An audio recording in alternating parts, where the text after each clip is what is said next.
నమస్తే. ప్రత్యేక కార్యక్రమానికి స్వాగతం. ఈ అనంత విశ్వంలో మనకు తెలియనటువంటి రహస్యాలు ఎన్నో ఉంటాయి. శాస్త్రవేత్తలు సంవత్సరాల తరబడి చేసినటువంటి పరిశోధనలో అప్పుడప్పుడు కొన్ని ఆసక్తికరమైనటువంటి విషయాలు వెలుగు చూస్తూ ఉంటాయి, సామాన్య ప్రజలకు తెలుస్తూ ఉంటాయి. అలాంటి పరిశోధనల్లో భాగంగానే ఈ మధ్య ఒక ఆసక్తికరమైనటువంటి విషయం వెలుగు చూస్తుంది. భూ కేంద్రం, కోట్లాది మంది ప్రజలు నివసిస్తున్నటువంటి ఈ భూమిపై కొన్ని పొరలు ఉంటాయి. ఈ భూ కేంద్రం రివర్స్ డైరెక్షన్లో తిరుగుతూ ఉందనేది కొన్ని అధ్యయనాల్లో తేలడం జరిగింది. అయితే ఇలా ఎందుకు జరుగుతోంది, గతంలో ఎప్పుడైనా ఇలా జరిగిందా, దీనివలన రాబోయే రోజుల్లో భవిష్యత్తులో మానవాళికి ఏదైనా ముప్పు ఉందా, వాతావరణ మార్పులు కావచ్చు, లేదా టైం జోన్లో మార్పులు ఏమైనా వస్తాయా, గ్లోబల్ వార్మింగ్ కూడా ఏ ఏటకు ఆ ఏటా పెరిగిపోతూ ఉంది, ఇప్పటికే చాలా సమస్యల్ని ఫేస్ చేస్తూ ఉన్నారు.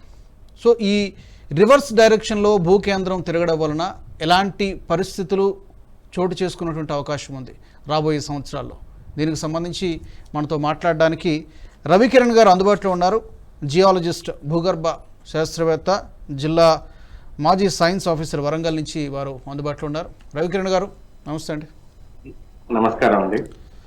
రవికిరణ్ గారు, ఈ యొక్క విషయం మీరు కూడా చూసే ఉంటారు. ఈ ఆర్టికల్ అనేది భూ కేంద్రము 3 పొరలను చెప్తూ ఉంటారు జనరల్గా. ఇంకా మీరు ఎక్కువ ఇన్డెప్త్ మీరు చెప్పగలుగుతారు అనుకుంటున్నాను.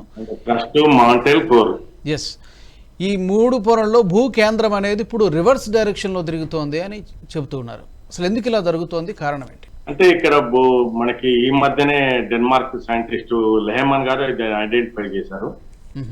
భూమి కేంద్రం అంటే 5180 కిలోమీటర్ల లోపల మనకి అక్కడ లిక్విడ్ రూపంలో ఉంటుంది, ద్రవ రూపంలో ఉంటుంది. అది యాక్చువల్గా మనకి ఏంటంటే పడమటి నుండి తూర్పు వైపు తిరగాలి, అంటే క్లాక్ వైజ్. కానీ ఇప్పుడు తూర్పు నుండి పడమటి వైపు తిరుగుతున్నట్టుగా శాస్త్రవేత్తలు గుర్తించారు. దానివల్ల ఏమైందంటే ముందు భూమి యొక్క భూభ్రమణం, అంటే భూమి తన చుట్టూ తాను తిరగటంలో కొంచెం మార్పులు జరిగే అవకాశాలు ఉన్నాయి. కాలం కూడా టైం మారిపోతుంది. 24 గంటలు, ఇప్పుడు 23 గంటల 45 నిమిషాల 4 సెకండ్లు మనకు ఉన్నటువంటి టైము ఇంకా ముందు మారే అవకాశాలు ఉన్నాయి. ఇంకా తగ్గుతుందండి, ఖచ్చితంగా తగ్గుతుంది. ఎందుకంటే మీకు ఒక విషయం, ముఖ్యమైన విషయం చెప్పాలి. మీరు ఈ పాయింట్ అడిగారు కాబట్టి, మనకి 140 కోట్ల సంవత్సరాల క్రితం గంటకి రోజుకి 18 గంటలు మాత్రమే ఉండేది.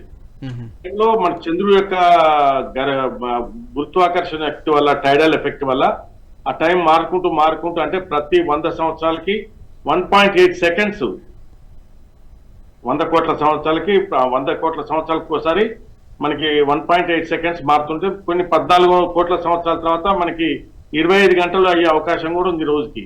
ఓకే, ఇంకా 50 బిలియన్ల సంవత్సరాల కనుక మనం ఇదే కనుక జరిగితే కనుక రోజుకి 1000 గంటలు అయ్యే అవకాశం కూడా ఉంది.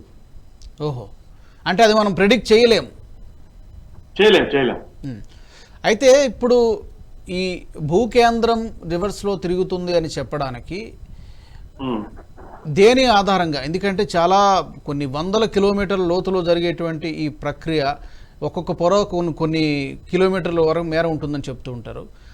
అంత లోతులో జరిగినటువంటి ఈ యొక్క ప్రక్రియ దేని ఆధారంగా నిర్ధారణకు రావడం జరిగింది? ఎట్లా? పదే మనకు భూకంపాలు వస్తుంటాయి. పేరుల శ్రమలో వచ్చిన సిస్మోగ్రాఫ్ డేటా ఆధారంగా కొన్ని సంవత్సరాలుగా ఉపరితలంలో పోలిస్తే ఈ అంతర్గత కోర్ భ్రమణ వేగం తగ్గిందని చెప్పి మన వాళ్ళు పరిశోధనలో తేలిందండి. దీనివల్ల అంటే వాతావరణంలో జరిగిన మార్పుల వల్ల ఈ లోపల అంతర్గతంగా కోరు తిరిగేటువంటి యాంటీ క్లాక్ వైజ్ వల్ల, అంటే భూ పరిభ్రమణం వల్ల, అంటే భూమి యొక్క వ్యతిరేక దిశ అపసవ్య అంటాం. Clock wise, anti clock wise అంటే యాంటీ క్లాక్ వైజ్ తిరగటంలో జరిగే ప్రమాణం, అంటే వాతావరణంలో మార్పులు, చంద్రుని యొక్క గురుత్వాకర్షణ శక్తి, టైడల్ ఎఫెక్ట్స్ వల్ల ఇటువంటి మార్పు జరుగుతుందని చెప్పి మన వాళ్ళు పరిశోధనలో దాన్ని ఐడెంటిఫై చేయడం జరిగింది. నాసా వాళ్ళు కూడా దీన్ని ధృవీకరించారు. ఓకే, నాసా వాళ్ళు కూడా ధృవీకరించారు. ఓకే, అయితే రాబోయే రోజులలో, అంటే అది మనం 5 సంవత్సరాల 10 సంవత్సరాల ఎలాంటి విపత్కర పరిస్థితుల్ని చూసేటువంటి అవకాశం, లైక్ ఇప్పుడు మీరు అన్నారు సునామీలు కానివ్వండి, భూకంపాలు కానివ్వండి, లేకపోతే అగ్నిపర్వతాలు విస్ఫోటనం కానివ్వండి, ఇలాంటివి ఏమైనా మరింత పెరగడానికి ఆస్కారం ఉందా ఈ యొక్క ఈ అపసవ్య దిశలో తిరగడం కారణంగా అవకాశం ఉందా? అదే అగ్ని పర్వతాలు బద్దల అవకాశాలు ఉన్నాయి, మనకి ఇంకా భూకంపాలు వచ్చే అవకాశం ఉన్నాయి, పేలులు జరిగే అవకాశాలు ఉన్నాయి. అంతర్గతంగా వేడి అనేది అంటే అయస్కాంత క్షేత్రం మీద ఎఫెక్ట్ పడుతుంది. అయస్కాంత క్షేత్రం పడితే అతి నీలాలు అయితే కిరణాల ఎఫెక్ట్ పడుతుంది. దానివల్ల మన మానవులకు కానీ వాతావరణానికి కానీ భారీ మార్పులు జరిగి రోగాలు వచ్చే ప్రమాదాలు జరిగే అవకాశాలు ఉన్నాయి. సముద్రంలో అంతర్గత ప్రవాహాల మార్పు వచ్చే అవకాశాలు ఉంది. కాలంలో మార్పు అయ్యే అవకాశం ఉంది. అంటే సీజన్స్ లో మనకి వర్షాకాలం ఎండాకాలం అనుకుంటాం కదా, అటువంటి కూడా మార్పులు జరిగే అవకాశాలు ఉన్నాయి. అంతేకాకుండా ముఖ్యంగా ఈ సమయం పెరగటం వల్ల ఏమవుతుందంటే భూమధ్య రేఖకి దగ్గరగా ఉన్న వాళ్ళకి అతి వేడి పెరిగి ఆ వేడి అనేది ఎక్కువ సమయం వాళ్ళు ఉండటానికి ప్రమాదం ఉంది. భూమధ్య రేఖకి దూరంగా ఉన్న వాళ్ళకి అతి చలి పెరిగే అవకాశం ఉంది. భయంకరమైన చలి, భయంకరమైన వేడి వచ్చే అవకాశాలు ముందు పెరిగే అవకాశాలు, చాలా దారుణంగా పరిస్థితులు వచ్చే అవకాశాలు కూడా ఉన్నాయి. Extreme weather condition, yes, main weather condition మీదే మనకి ప్రభావం దారుణంగా చూపించే అవకాశాలు ఉన్నాయి. అంటే ఇప్పుడు మీరు అన్నట్టుగా భూమధ్య రేఖకు దగ్గరగా ఉంటే ఏ ఏ దేశాలు ఎక్కువగా ప్రభావితం అయ్యేటువంటి అవకాశం ఉంది? మన భారతదేశమే దగ్గరగా ఉంది కదా. అవును. పక్కన ఎక్కువగా భూకంపాలు వచ్చే ఇండోనేషియా కూడా దారుణమైన ఎఫెక్ట్ ఉంటుంది. జపాన్ మీద ఎఫెక్ట్ ఉంటుంది. ఇటు పాకిస్తాన్, ఇటు మన పొరుగు దేశాలు, బంగ్లాదేశ్, ఇట్లాంటి శ్రీలంక, ఇట్లాంటి దేశాలు ఏదైతే భూమధ్య రేఖ దగ్గర ఆఫ్రికా ఖండాలు ఇట్లాంటివన్నీ కూడా, ఉత్తర దక్షిణ అమెరికా ఇట్లాంటి ఖండాలన్నీ కూడా ప్రభావాలు ఎఫెక్ట్ గా జరిగే ఆసియా ఖండం ఇట్లాంటివన్నీ చాలా ప్రభావం చూపిస్తాయి. తుఫాన్లు వచ్చే, సునామీలు వచ్చే అవకాశం ఉంటాయి, భూకంపాలు పెరిగే అవకాశాలు ఉంటాయి. మన శాస్త్రవేత్తలు అంచనాలు వేస్తున్నారు. అంటే ఇప్పటికే అంటే ఇంకా కరెక్ట్ గా దాని మీద వాళ్ళు సమగ్రమైనటువంటి రిపోర్ట్ ఇంకా రాలేదు. కానీ మార్పు అనేది జరుగుతుందని మాత్రం పక్కగా ఐడెంటిఫై చేశారు. అదైతే నాసా ధృవీకరించింది. రవికిరణ్ గారు, గ్లోబల్ వార్మింగ్ అనేది మనకి ఈరోజు ప్రపంచం ముందున్నటువంటి అతిపెద్ద సవాల్. మన దేశం కాదు, అన్ని దేశాలు ఎదుర్కొంటున్నటువంటి గ్లోబల్ వార్మింగ్ సమస్య ఎదుర్కొంటున్నారు. అన్ని దేశాలు మాట్లాడుతున్నాయి, సదస్సులు నిర్వహిస్తున్నాయి. దీంతో మనకి మీరు అన్నట్టుగా ఈ సీజనల్ చేంజెస్ కూడా చాలా వచ్చాయి. అకాల వర్షాలు కానివ్వండి, పడాల్సిన టైంలో పడకుండా పడడం, సమ్మర్ పెరిగిపోతుంది ఏటా. దానికి అవును, దానికి చెప్పండి. మామూలుగా 100 సంవత్సరాల తర్వాత పెరగాల్సిన ఉష్ణోగ్రత మనకి ఇప్పటికే మనం తట్టుకుంటాం, మనం దాన్ని భరిస్తున్నాం. మరణాలు సంభవిస్తున్నాయి. ప్రతి గంటకి 14 మంది చిన్నారులు చనిపోతున్నారు. భయంకర రోగాలు వస్తున్నాయి. గ్లోబల్ అంటే భారీ పరిశ్రమలు, కార్లు, వాహనాలు, మురికి చెత్త చెదర, మున్సిపాలిటీ. ముఖ్యంగా మనం నార్త్ ఇండియాలో కనుక చూస్తే మనకి చుట్టుపక్కల రాష్ట్రాల వాళ్ళు పత్తి పొలాలు అట్లాంటి తగలటం వల్ల మనం ఢిల్లీలో ఎంత భయంకరమైన ప్రమాదం ఏర్పడుతుందో స్వయంగా మన ఇండియాలోనే చూస్తున్నాం. అంటే వేడి అనేది భయంకర పెరుగుతుంది, ఓజోన్ ఎఫెక్ట్ పడుతుంది, అతినీయాలు వస్తాయి, క్యాన్సర్లు ఎక్కువ పడతాయి, గుండె జబ్బులు వస్తాయి, పంటలు పండవు, రోగాలు అనేవి భయంకరంగా పెరుగుతాయి. పంటలు అంటే ఉత్తర ధ్రువాల్లో ఉన్నటువంటి మంచు ఖండాలు కరిగిపోయి మనకి బాంబే అటువంటి దేశాలు మనకి కనుమరుగే అవకాశాలు ఉన్నాయి. రాష్ట్రాలు, బాంబే వంటి ముంబై నగరం మనకి కనుమరుగే అవకాశాలు ఉన్నాయండి. కొన్ని మీటర్ల ఎత్తు వరకు నీరు పెరిగే అవకాశం ఉంది. ఇప్పటికే చాలా కావాల్సిన డ్యామేజ్ చాలా జరిగింది, కానీ ఇప్పటికీ ఎవరు కూడా దాని మీద ఎక్కువ స్పందించట్లేదు, పట్టించుకోవట్లేదు అనేది పేరుకి చర్చలు అయితే జరుగుతున్నారు. కానీ ఈ ఫ్యాక్టరీలు మూసేయటం అని అట్లాంటివి జరగట్లేదు. ఈ ఎక్కువ ఏసీలు రోజు రోజుకి వెనక్కి పెరిగిపోతున్నాయి, దానివల్ల ఎఫెక్ట్ అవుతుంది. ఈ రైతులు పంట పొలాలు తగ్గించడం వల్ల అవుతుంది. ఫ్యాక్టరీలో ఒక దుమ్ము అవుతుంది, వాహనాలు రోజు రోజు పెరుగుతున్నాయి. అంటే మనకి అన్నిటికీ ఎప్పటి నుంచో చేయాలని ప్రయత్నాలు జరుగుతున్నాయి. చర్చల వరకే పరిమితం, కానీ ఆచరణలు ఎక్కడ కనిపించడం వల్ల లేదు. దానివల్ల చాలా భయంకరమైన పరిస్థితులు మనం ఎదుర్కొంటాం. ఎందుకంటే ఇప్పటికే తెలుసు మనకి డిసెంబర్లో ఎప్పుడు వర్షాలు పడవు, జనవరిలో పడవు. అట్లాంటి డిసెంబర్ జనవరిలో కూడా భారీ వర్షాలు పడుతున్నాయి, భారీ వడగళ్ళు పడుతున్నాయి. 500-600 గ్రాముల వడగళ్ళు కూడా పడుతున్నాయంటే ఎంత డ్యామేజ్ జరిగే అవకాశాలు ఉన్నాయో చూడండి. అవును, అయితే ఇప్పుడు మీరు అన్నట్టుగా ఈ భూ అంతర్భాగంలో సుమారుగా 5,180 కిలోమీటర్ లోతులో ఉంటుందని చెప్తుంటారు. అంటే ఉష్ణోగ్రత సూర్యుని ఉపరితలం మీద ఎంత ఉష్ణోగ్రత అయితే ఉంటుందో అక్కడ కూడా సుమారుగా అంతే ఉష్ణోగ్రత అంతే ఉంటుందని చెప్తూ ఉన్నారు. ద్రవ రూపంలో ఉంటుంది. సో అక్కడ అధ్యయనం చేయడానికి ఇప్పుడు మన దగ్గర ఉన్నటువంటి టెక్నాలజీ సరిపోదేమో. అంటే మనం పోయింది 11 కిలోమీటర్ లోపలికే పోయినాం, గనుల రూపంలో 12 కిలోమీటర్ల వరకే పోయినాం. ప్రతి 100 కిలోమీటర్లకి 12 డిగ్రీలు ఉష్ణోగ్రత పెరుగుతూ ఉంటది. కాబట్టి మన భూమి పర 30 నుంచి 100 కిలోమీటర్ వరకే మనకి అనుకూలమైనటువంటి భూమి. అక్కడి నుంచి మళ్ళీ అధికంగా వేడి ఉంటుంది. పై పొరలోనే మనకి ఆక్సిజన్ ఉంటుంది. కింద పొరలో అంతా కూడా మనకి ఈ మొత్తం వేడి అనేది పోయే కొద్దికి 100 కిలోమీటర్లకి 12 డిగ్రీల సెల్సియస్ ఉష్ణోగ్రత పెరిగిపోయి అక్కడ సూర్యుడి మీద ఎంత ఉందో అంత వేడి మన సెంట్రల్లో కేంద్రకం వద్ద అంత వేడి ఉంటుంది. సో ప్రస్తుతానికి అక్కడ ఏమి పరిశోధనలు చేయడానికి ఆస్కారం లేదు ఇప్పుడున్నటువంటి పరిస్థితి. మనం వెళ్ళలేము. ప్రజెంట్ అంత టెక్నాలజీ అంత అందుబాటులో అంత కమ్యూనికేషన్స్ మన దగ్గర లేవు. అయితే ఇప్పుడు మీరు ప్రస్తావించినట్టుగానే గ్లోబల్ వార్మింగ్ అనేది ఏ ఏటకాయట పెరిగిపోతుంది, భూతాపం పెరిగిపోతుంది. ఈ గ్లోబల్ వార్మింగ్కి ఈ భూకేంద్రం అపసవ్య దిశలో తిరగడానికి లింక్ ఉంది అనుకోవచ్చా? దీని కారణంగానే ఇది జరుగుతుంది అనేటువంటి ఖచ్చితంగా లింక్ ఉంది. వాతావరణంలో మార్పులు జరగటం వల్లనే దానిలో మార్పులు జరుగుతున్నాయి. ఖచ్చితంగా దాని ఎఫెక్ట్ తోటే మనకి ఏదైతే మీరు ఇప్పుడు చెప్పారో గ్లోబల్ వార్మింగ్ అనేది మెయిన్ ఎఫెక్ట్ వాతావరణంలో మార్పులు జరుగుతున్నాయి. ఆ వాతావరణంలో మార్పులు చేయడం వల్ల కాలాలు మారుతున్నాయి. కాలాలతో పాటు మనకి టైమింగ్ కూడా మారుతా ఉంది.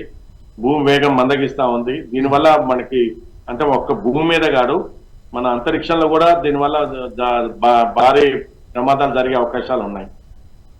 అంటే ఎలాంటి ప్రమాదం? అంటే ఏదో భూ శకలాలు, గ్రహ శకలాలు అంటే ఎలాంటి? నేను అదే చెప్పుకుంటున్నా, మీరు అదే పాయింట్ ఇచ్చారు. శకలాలు భూమి ఢీకొట్టే అవకాశాలు ఉన్నాయి. అంటే ఈ డైరెక్షన్ మారడం వల్ల చాలా మొత్తం ఓవరాల్ గా సమయం మారటం వల్ల, కాలం మారటం వల్ల భూమి యొక్క ఇప్పుడు ఆ 1610 కిలోమీటర్ల వేగంతో భూమి తిరుగుతా ఉంది. ఆ భూమి యొక్క స్లో జరిగే కొద్దికి దాని యొక్క కాలభ్రమణం సూర్యుని చుట్టూ తిరిగేటువంటి కాలభ్రమణం మనకి 23 నిమిషాల 40 సెకండ్ల 4 సెకండ్ల అనేది మారటం వల్ల ఆ ఆస్ట్రాయిడ్స్ వచ్చేటువంటి గమనాలను మనం అంచనా వేయడంలో మనం తప్పే అవకాశాలు ఉంటాయి, లెక్క తప్పే అవకాశాలు ఉంటాయి. ఓకే. అయితే చాలా పరిశోధనలు చేస్తున్నారు ఇప్పటికే. జనాభా పెరిగిపోతోంది, ప్రపంచవ్యాప్తంగా జనాభా పెరిగిపోతుంది. గత సంవత్సరమే మనం ప్రపంచంలో అత్యధిక జనాభా కలిగినటువంటి దేశంగా భారత్ గుర్తించబడింది. దీంతో పరిశోధనలు భూమి లాంటి మరొక గ్రహం ఏమైనా ఉందా అనేటువంటి పరిశోధనలు ఇప్పటికీ అంటే నివాస యోగ్యమైనటువంటి ప్రాంతం, మానవులు నివసించడానికి అనుకూలంగా ఉన్నటువంటి ప్రాంతం ఏదైనా అలాంటిది ఏమైనా ఉందంటారా? ఇప్పటి వరకు జరిగినటువంటి పరిశోధనలు ఏమైనా తేలిందా? అంటే అట్లాంటి అనే సూచనలు కనపడుతున్నాయి. మార్స్ మీద మనకి అండర్ గ్రౌండ్ హౌసెస్ నిర్మించుకునే అవకాశాలు లేదా కంప్లీట్ కవరింగ్ చేసినటువంటి డోమ్ లాంటి అవకాశాలు కట్టుకునే అవకాశాలు ఉన్నాయి. కానీ ఏంటంటే ఇప్పుడు భూమిని నాశనం చేస్తున్నటువంటి సంఘటనల మీద దృష్టి పెట్టకుండా అంతరిక్షంలో కూడా మానవ నివాళ కోసం అనేది నివాసాల కోసం ఏర్పాటు కావాలనేది మాత్రం చాలా దురదృష్టకరమైన అంశం. ముఖ్యంగా ఇప్పుడు నాసా వాళ్ళు స్పేస్ కాలనీస్ ప్లాన్ చేస్తున్నారు. ఆల్రెడీ డిజైన్ చేశారు వాళ్ళు. స్పేస్ లోకి కాలనీస్ ఏర్పాటు చేసి కాలనీలో 10,000 మంది ఉండేటట్టు దాంట్లో వ్యవసాయ క్షేత్రాలు, నదులు, పర్వతాలు, ఇండ్లు, రోడ్డు రవాణా, రైలు రవాణా, విమానాలు అట్లా స్పేస్ కాలనీ పెట్టి స్పేస్ లో ఉండి ఆ స్పేస్ లో తిరుగుతూ ఉంటుంది. మరి నీటి అవకాశం ఎట్లా అంటే ఇది స్పేస్ కాలనీలు తోకచుక్కల దగ్గరికి పోతాయి. తోకచుక్కలు మంచుతో ఉంటాయి కాబట్టి ఆ మంచుని తీసుకొచ్చి వాడుకునే అవకాశాలు. అట్లా స్పేస్ కాలనీలు పెడుతుంటే ఈ స్పేస్ కాలనీ ఆ ప్లేస్ కి మనం ఎట్లయితే విదేశాలకి ఫ్లైట్ లో పోతామో రాకెట్ నుంచి ఆ స్పేస్ కాలనీకి చెందే అవకాశాలు మాత్రం మనం కొన్ని వందల సంవత్సరాల్లో మానవుడు అది సాధించి స్పేస్ కాలనీ మాత్రం ఖచ్చితంగా గ్రహాల మీద కాకుండా స్పేస్ లోనే ఇండ్లు ఉండేటట్టుగా ఇప్పుడు మన స్పేస్ స్టేషన్ చూసాం. ఏదైనా గ్రహం మీద కాకుండా స్పేస్ లోనే ఉంది. దాంట్లో 170 రోజులు 160 రోజులు ఉన్న వాళ్ళు 180 రోజులు ఉన్న వాళ్ళు కూడా ఉన్నారు.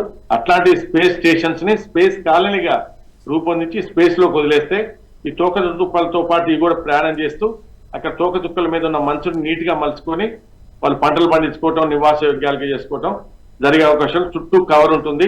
ఆ కవర్ లోపల మనుషులు సిటీలు ఏర్పడి దాంట్లో ట్రైన్స్, పొలాలు, పర్వతాలు, జంతువులు, వృక్షాలు, అడవులు. సర్ఫేస్ ఏమీ ఉండదు కదా.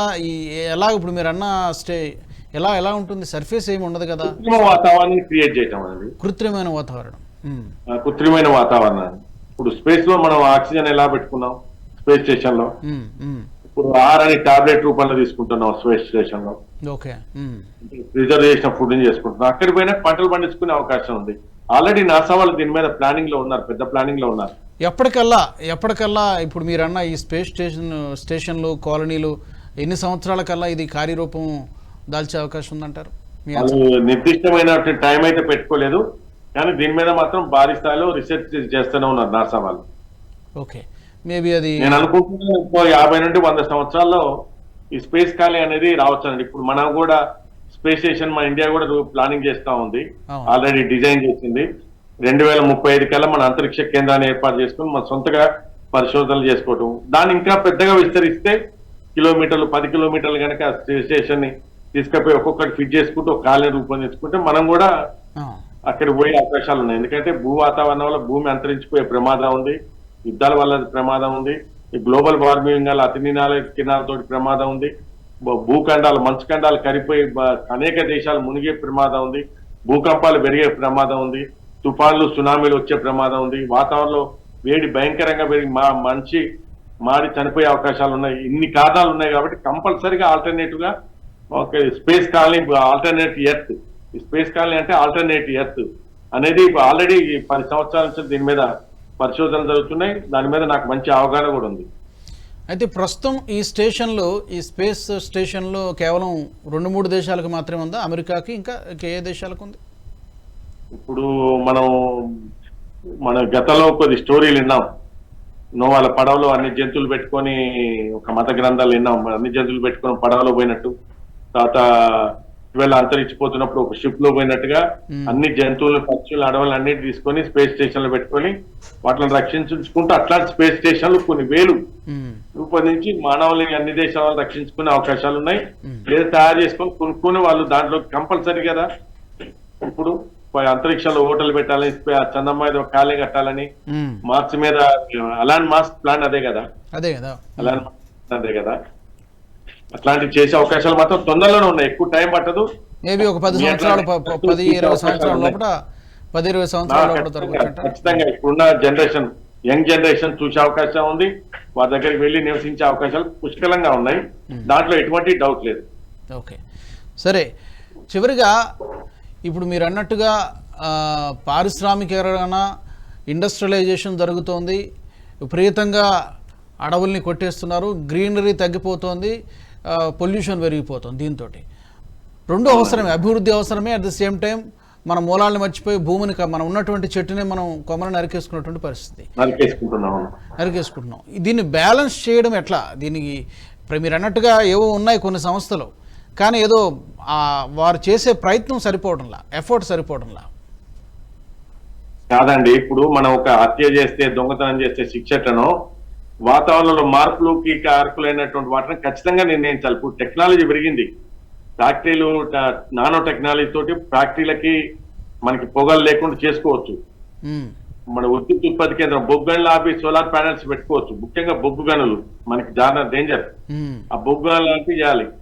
ఆల్టర్నేటివ్ గా మనకి ప్లాస్టిక్ ఉత్పత్తి చేసి చెట్టునరికి ఇంట్లో కట్టుకునేటప్పుడు తలుపులు, పొయ్యిల కట్టెలు అట్లాంటికి మనం పంటలు మండించకుండా వాటిని ఎరువులుగా మార్చుకొని రైతులకు స్ట్రిక్ట్ గా చెప్పాలి, మీకు ఎరువులు కన్సెషన్, నీళ్ళ కన్సెషన్, కరెంట్ ఇవ్వటం జరగదు కనుక చేస్తే అని చెప్పి నిర్దిష్టమైన చట్టాలు కనుక రూపొందించినట్టయితే ఇప్పుడు ఇండ్ల కాడ ప్రతి ఇల్లు దిద్దుకుంటే ఊరంతా ఇల్లు దిద్దుకున్నట్టు, ఊరంతా ఇల్లు దిద్దుకుంటే జిల్లా అంతా సెట్ అయిపోతుంది. జిల్లా అంతా సెట్ అయితే రాష్ట్రం సెట్ అవుతుంది, రాష్ట్రం సెట్ అయితే దేశం సెట్ అవుతుంది. అంటే ఎవరికి వాళ్ళు కూడా అనుకునే విధంగా చేయాలి. అనుకోకున్నప్పుడు చట్టాలు రూపొందించాలి.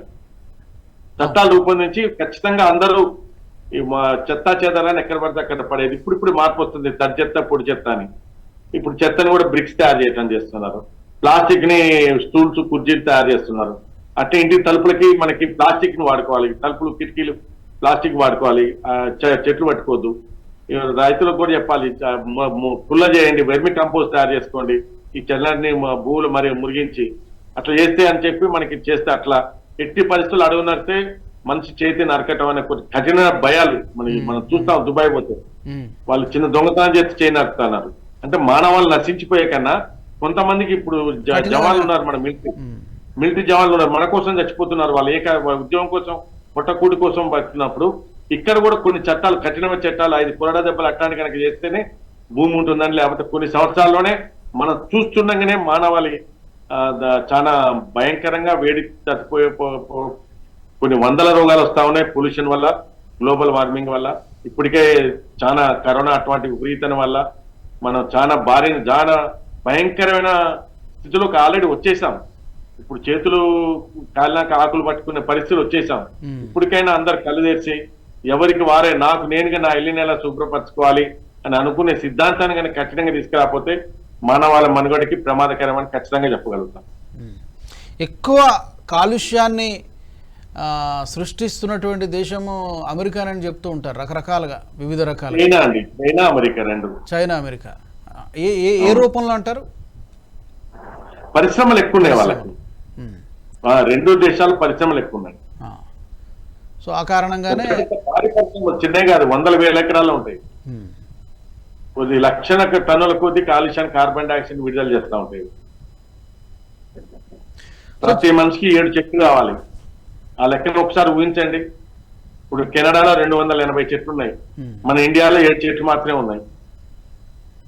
ప్రతి మనిషికి కెనడాలో 280 చెట్లు ఉంటాయి, మన ఇండియాలో 7 చెట్లు మాత్రమే ఉన్నాయి. అక్కడ జనాభా తక్కువ, మనకి ఇక్కడ జనాభా తక్కువ, చెట్లు ఎక్కువ. ఇప్పుడు అమెరికాలో ఉందండి, ఒక ఇంటి ముందు చెట్లు నరకడానికి పర్మిషన్ లేదు, కానీ మనం ఉన్నటువంటి మంచి చెట్లని 50 చెట్లను కూడా నిర్దాక్షిణ్యంగా పొలాల దగ్గర నరికేస్తా ఉన్నాం, ఆ రోజు కోసం ఒక 500 సంపాదన కోసం. కానీ దానివల్ల ఒక 50 సంవత్సరాల చెట్టు తన జీవితకాలం 50 లక్షలు విలువ చేసే సంపదని, మనకి విలువ చేసేటువంటి హెల్త్ పాయింట్స్ ని మనకి చెట్టు ఇస్తుంది. రోజు ఒక చెట్టు 200 లీటర్ల నీటిని ఆవిరి రూపంలో చెట్లు అందుతుంది. దాంట్లో వాతావరణం చల్లబరుస్తుంది, కార్బన్ డైఆక్సైడ్ పీల్చుకుంటుంది, ఆక్సిజన్ వదులుతుంది, ఒక 50 రకాల సేవలు అందిస్తుంది. అది 50 లక్షలు విలువ చేసే సేవలు అందిస్తుంది. అటువంటి చెట్లను నిర్దాక్షంగా నరికేస్తా ఉన్నాం మనం ఈ రోడ్ల ఎడల పేర్లతోటి. రైతులు తెలవక అవగాహన కల్పించడం లేదు. ఇప్పుడు ఎలా అయితే కరోనా గురించి అవగాహన కలిగించారో, దీని పొల్యూషన్ వల్ల జరిగే అవగాహన కూడా కల్పించే బాధ్యత తీసుకోవాలి. అది విద్యార్థి దశ నుంచే ఖచ్చితంగా అమలు చేస్తే, స్కూళ్లలో, కాలేజీలలో దీని ఒక పాఠ్యాంశంగా చేసుకున్నట్టయితే మీరు అన్నట్టుగా గ్లోబల్ వార్మింగ్ ఎఫెక్ట్ నివారించడానికి ప్రతి ఒక్కరూ ఒకరు చేస్తున్నారు అనుకుంటా, మనమేం చేద్దాం, ఫస్ట్ మనమేం చేద్దాం అనే ఆలోచన ప్రతి ఒక్కరిలో రావాలండి. ఎస్ రవికిరణ్ గారు మంచి విషయాలు చెప్పారు. మీరు అన్నట్టుగా ఇది అందరి బాధ్యత, ప్రభుత్వాల బాధ్యత, అలాగే పౌరుల బాధ్యత. అన్ని దేశాలు తీసుకోవాల్సినటువంటి అవసరం ఉంది. అలా చేయగలిగినట్లయితే మీరు అన్నట్టుగా కొన్ని కఠినమైనటువంటి శిక్షలు అమలు చేయడము, అలాగే గ్రీనరీ పెంచడము, అడవుల నరికివేత తగ్గించడము, ఇవన్నీ చేస్తే ఆ ప్రమాదాన్ని, వచ్చే ప్రమాదాన్ని అట్లీస్ట్ కొంత మనం ప్రొలాంగ్ చేయడానికి అవకాశం ఉంటుంది. పూర్తిగా నివారించడమేమో మనకు తెలియదు, బట్ అట్లీస్ట్ కొంత దూరం జరపడానికి మనకు అవకాశం ఉంటుందనే ఆశిద్దాం. చర్చలో పాల్గొన్నందుకు ధన్యవాదాలు రవికిరణ్ గారు. Thank you so much. Global warming అనేది ప్రతి ఏటా పెరిగిపోతోంది. ఇది ప్రపంచం ముందున్నటువంటి అతిపెద్ద సవాల్ ఈరోజు. ఆ కారణంగానే ఈరోజు చాలా విపత్కరమైనటువంటి పరిస్థితులు, భూకంపాలు రావడం కానీ, సునామీలు రావడం కానీ, వాతావరణంలో మార్పులు కానివ్వండి, టైం జోన్లో మార్పులు కానీ, ఇలాంటి విపత్కర పరిస్థితులు, పరిణామాలు జరుగుతున్నాయి. ఇలాంటి విపత్కర పరిస్థితుల నుంచి మనల్ని మనం కాపాడుకోవాలి, ఈ భూమిని కాపాడుకోవాలంటే ఈ చర్యలని కూడా అడవుల నరికివేత తగ్గించడము, గ్రీనరీని పెంచడము, ఇది సమిష్టి బాధ్యత అనేది ఒక ఎక్స్పర్ట్స్ చెబుతున్నటువంటి మాట.